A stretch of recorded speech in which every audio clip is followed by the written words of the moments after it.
The American M47 and M48 were solid machines that admirably served West Germany right up until the mid-1950s, when the divided Germany began to see its production levels recover. Around a decade after the end of the war, German engineers returned to doing what they do best, making the world's most formidable tanks. In November 1956, a joint project with France was launched to design a new standard Panzer main battle tank. It wasn't all smooth sailing for the project with France, abandoning the collaboration in 1963 to continue work on its own AMX-30. However, the West German engineers succeeded in creating their first big cat of the post-war period, the Leopard 1. The Leopard received only minor tweaks until the 1980s, at which point the manufacturers from Rheinmetall proposed to replace the standard 105mm cannon with one 20mm one. The modification was a success, but by that time the Leopard 2 was already in service, meaning that this improvement project was no longer feasible. However, War Thunder players have the chance to test the improved Leopard's capabilities for themselves. The Leopard 1A1A1 L44 is now a premium vehicle for Germany. The tank differs from the A1A1 with its previously mentioned 120mm cannon and its updated gun mantlet. The firepower has received a serious boost. The cannon is taken directly from its big brother, the Leopard 2. The armor capacity is limited to 41 rounds and the choice of only two types, but that's no cause for disappointment. You get APFSDs with a penetration of 376mm at a range of 1 km and HITFS capable of 650mm penetration at any range. The secondary armament remains unchanged. Two 7.62mm machine guns with capacity for 6,500 rounds.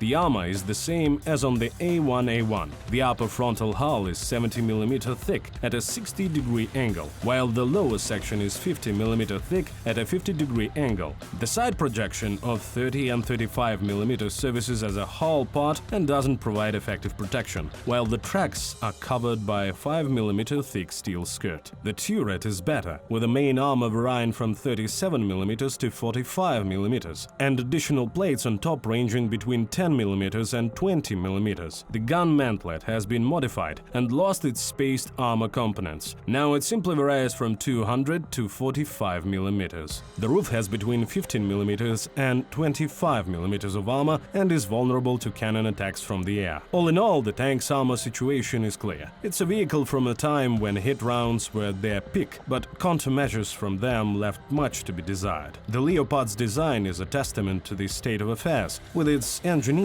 stocking all their hopes in the tank's mobility and firepower. Fortunately, the Leopard excels in this regard. It boasts an 830 horsepower engine that can reach 65 km per hour when moving forward and 25 km per hour when going in reverse. Unsurprisingly, the Leopard isn't the fastest when it comes to off-roading, but it's snippy enough to handle any task. There are four to a crew. The driver is tucked away with the armor at the front of the hull, and the loader, gunner and commander are in the turret. The 120mm Leopard will penetrate all of its main opponents head-on, even with its APCR shells, so there is no need to worry about complicated flanking maneuvers. Also, the ballistics of the improved armament are now even better than in the original vehicle. So in terms of firing, we recommend simply learning how to gauge distance. We are talking about near top-ranked tanks, so when we say long range, we really mean it. Things get a little more interesting when it comes to maneuverability. The mobility of this Leopard is just enough to ensure that it gets to the most advantageous remote positions a little earlier than its main opponents do, so we highly recommend that you use it. Either way, if you're caught in someone's sight in a typical place for shootouts, your armor will be next to useless. So take advantage of folds in the terrain. The armament's 8 degrees of depression will allow you to stay out of sight.